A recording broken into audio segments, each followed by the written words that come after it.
rejet. Un mot simple, mais une expérience universelle. Chaque homme, chaque femme, à un moment de sa vie, y est confronté. Pourtant rares sont ceux qui comprennent vraiment ce que signifie le rejet, et encore moins ceux qui voient ce qu'il révèle sur la psychologie humaine. Aujourd'hui, nous allons explorer les 7 règles du rejet, en nous concentrant sur ce que vivent les femmes lorsqu'elles sont profondément aimées, mais néanmoins rejetées. Grâce à la psychologie et à la sagesse stoïque, nous découvrirons pourquoi le rejet est si douloureux, comment il fonctionne et comment il peut se transformer en source de force. Règle 1. Le rejet est inévitable. La première règle est simple. Le rejet fait partie de la vie. Peu importe qui vous êtes, votre beauté, votre intelligence ou votre statut, il y aura toujours un moment où vous ne serez pas choisi. Pour une femme aimée, cela peut sembler paradoxal. Comment peut-elle être admirée, désirée, chérie, et pourtant être rejetée?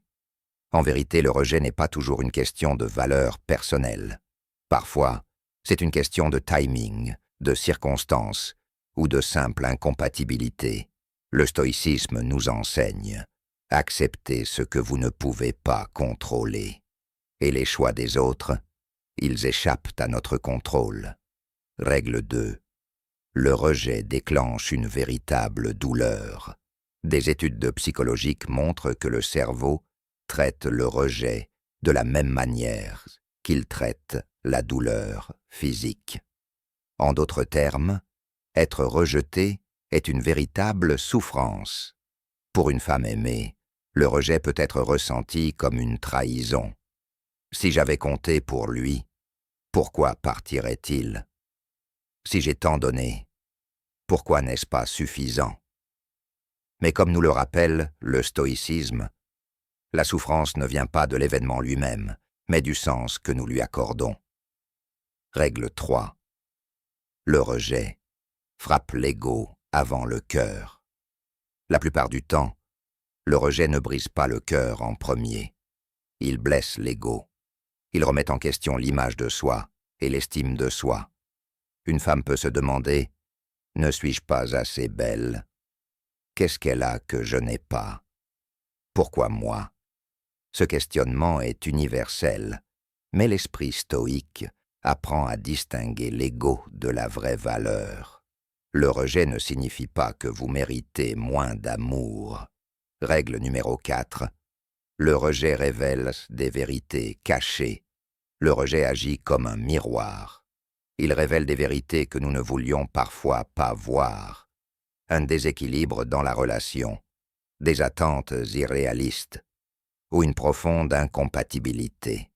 Pour une femme aimée, le rejet n'est pas seulement une fin, c'est aussi une révélation.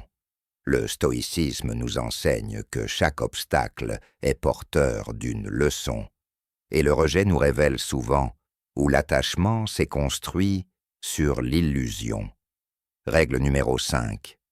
Le rejet stimule la croissance. Bien que douloureux, le rejet peut devenir une puissante source de croissance. C'est souvent après un chagrin d'amour qu'une personne découvre sa véritable force. De nombreuses femmes qui ont été rejetées plus tard disent: c'est à ce moment-là que j'ai appris à m'aimer davantage. C'est à travers cette douleur que j'ai trouvé ma voie. Le stoïcisme nous invite à transformer la souffrance en sagesse. Chaque rejet peut être un pas vers une version plus forte et plus sage de nous-mêmes. Règle numéro 6. Le rejet n'est jamais définitif. Le rejet est un moment, pas une condamnation à vie. Aujourd'hui, une femme peut être rejetée par l'homme qu'elle aime. Demain, elle peut être profondément désirée par quelqu'un d'autre. La vie est mouvement. Le stoïcisme nous rappelle que rien n'est permanent. Ni la joie, ni la douleur, ni le rejet. Comprendre cette vérité est libérateur. Ce qui semble être une fin n'est souvent qu'un nouveau départ. Règle numéro 7. Le rejet révèle la liberté intérieure. La règle la plus importante de toutes. Le rejet ne définit pas qui vous êtes. Une femme aimée confrontée au rejet découvre finalement une vérité plus profonde. Sa valeur ne dépend pas du choix d'autrui. Elle n'est pas diminuée parce que quelqu'un l'a quittée. Au contraire, le rejet peut lui apprendre que sa dignité, sa force et son amour-propre restent intacts.